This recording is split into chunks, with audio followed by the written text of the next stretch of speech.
Hello, I'm Mia. Today, I want to share with you a terrifying night that I'll never forget for the rest of my life. This story begins with a strange event that happened during a family road trip. Life has a way of taking you to unexpected places, and sometimes those experiences make you feel like you were chosen for something extraordinary.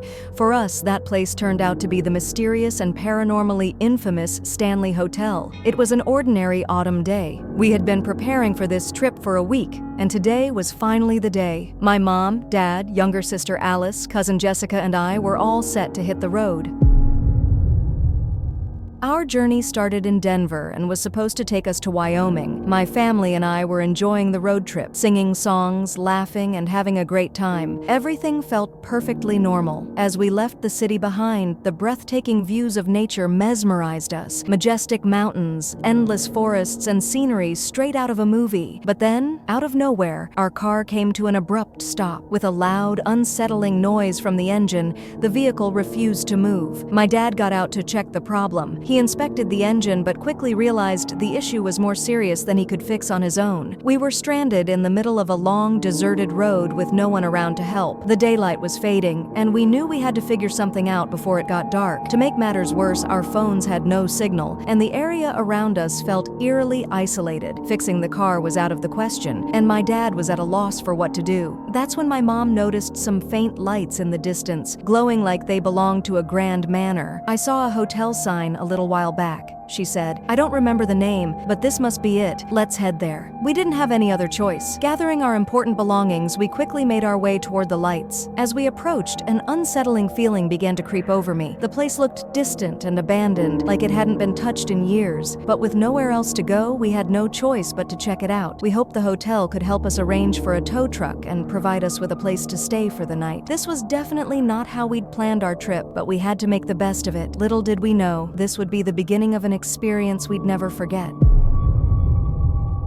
We were nearing the Stanley Hotel when a passing minibus pulled over to help us. The middle-aged driver rolled down his window and said, "If you're heading to the hotel, I can give you a ride." Grateful for the offer, we climbed into the van. My dad explained what had happened to us and thanked the man. The driver nodded and replied, "Finding a tow truck around here might be a bit tricky. You'll probably get help at the hotel though, but if I were you, I'd rather sleep in this van than spend the night in that hotel." We thought he was joking, probably unimpressed by the hotel's conditions. Even my dad chuckled, assuming it was a harmless jest, but the driver's tone remained serious. "No, I mean it," he said firmly. "I drive through here often for work, and I've had to stay at that place a few times myself. I don't want to scare the young ones, but there's talk of strange and unsettling things happening in that hotel." Noticing our unease, my dad signaled to the driver with his expression, trying to dismiss the conversation. But we'd already caught on. The man then tried to soften the mood, saying, "Maybe it's just a marketing ploy to make the hotel famous." When we arrived, the hotel was massive and had a historic look. A wide veranda stretched out in front, and the building exuded an air of grandeur. As we stepped inside, the atmosphere shifted. The interior was a mix of antique furniture and crimson carpets that seemed to belong to another era. The walls were lined with old photographs and paintings, each telling a story of its own. Everything carried a sense of age, as if weighed down by time. The lobby was spacious but eerily quiet. The receptionist, an older man with a monotone voice, greeted us. "Welcome. We're delighted you chose the Stanley Hotel." Something in his voice sent a shiver down my spine, a subtle strangeness that I couldn't shake. At first glance, everything seemed normal, yet an indescribable void lingered. As we wandered around the lobby, my dad arranged rooms, one for my cousin, sister, and me, and another for my parents. He also managed to get a tow truck number from the receptionist. We headed upstairs to our rooms. When I opened the window to let in some fresh air, I was met with a stunning view of mountains and dense forests. My cousin, sister, and I chatted briefly before falling asleep, but early in the morning, I was startled awake by a sound. I turned slowly, only to find nothing there. Yet, an unshakable feeling of unease settled in. My heart raced for reasons I couldn't explain. Exhaustion soon took over, and I closed my eyes, trying to sleep again. But that uneasy feeling lingered in the back of my mind.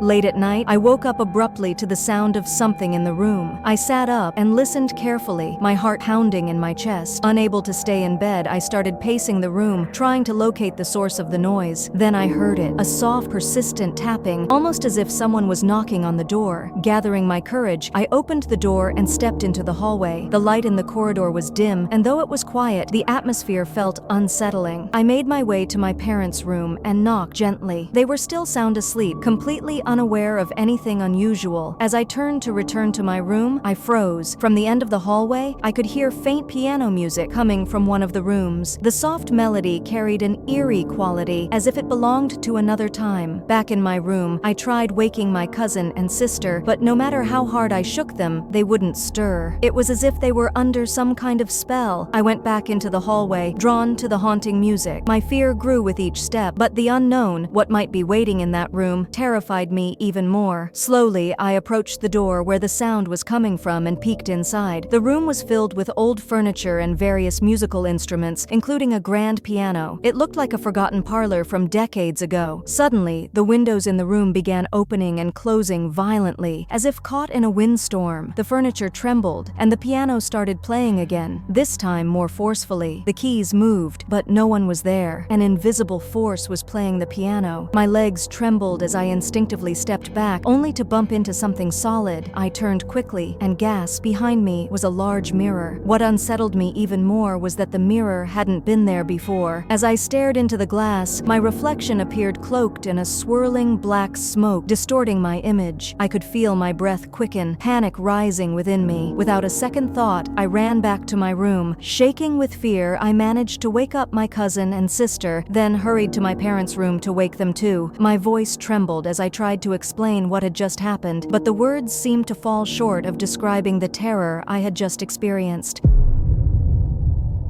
Dawn was approaching, and my parents decided to stay in our room to be with me for the rest of the night. My dad, however, couldn't shake off my story and decided to investigate. He went to the front desk with the receptionist and checked the room I had mentioned. When he returned, he told us everything looked normal, nothing out of the ordinary. Still shaken, I asked my dad if there was a large mirror in the hallway. He gave me a puzzled look and said there was no mirror in the corridor, but admitted there was one inside the room with the piano. As the first light of morning crept in, my dad decided to leave us at the hotel while he went with the tow truck to retrieve the car and get it repaired. While we waited for his return, I finally told my mom, sister, and cousin everything that had happened during the night. I described it all in detail: the piano playing on its own, the furniture moving, and the large mirror where I had seen my reflection cloaked in black smoke. I tried to wake you, Alice and Jessica, I said, looking at them intently, but neither of you would wake up. What I saw wasn't a dream. It was real. My words hung in the air, and for a moment, no one spoke. They looked at me with a mix of concern and disbelief, but deep down, I could see a flicker of unease in their eyes. A few hours later, my dad returned with the car to pick us up. Finally, we left the Stanley Hotel behind. As we drove away, I couldn't shake off the dreadful feeling that clung to me. The relief of leaving the place wasn't enough to erase the haunting memories of that night. Life eventually returned to normal, and we resumed our daily routines. But that night at the Stanley Hotel stayed with me. The fear, the sounds from that room, and the image of myself in that eerie mirror were etched in my mind, refusing to fade. One sleepless night, my curiosity got the better of me, and I began researching the Stanley Hotel's history. What I found sent chills down my spine. Countless stories of paranormal experiences emerged, eerily similar to my own. The hotel was infamous for its mysterious occurrences, yet no one could truly explain what was happening there. Despite my attempts to forget, the memories lingered. I made a firm decision that I would never set foot in that hotel again, yet the fear still lingers deep within me, because the feelings I experienced that night were too real, too vivid to simply move on from. I hope never to relive anything like that again.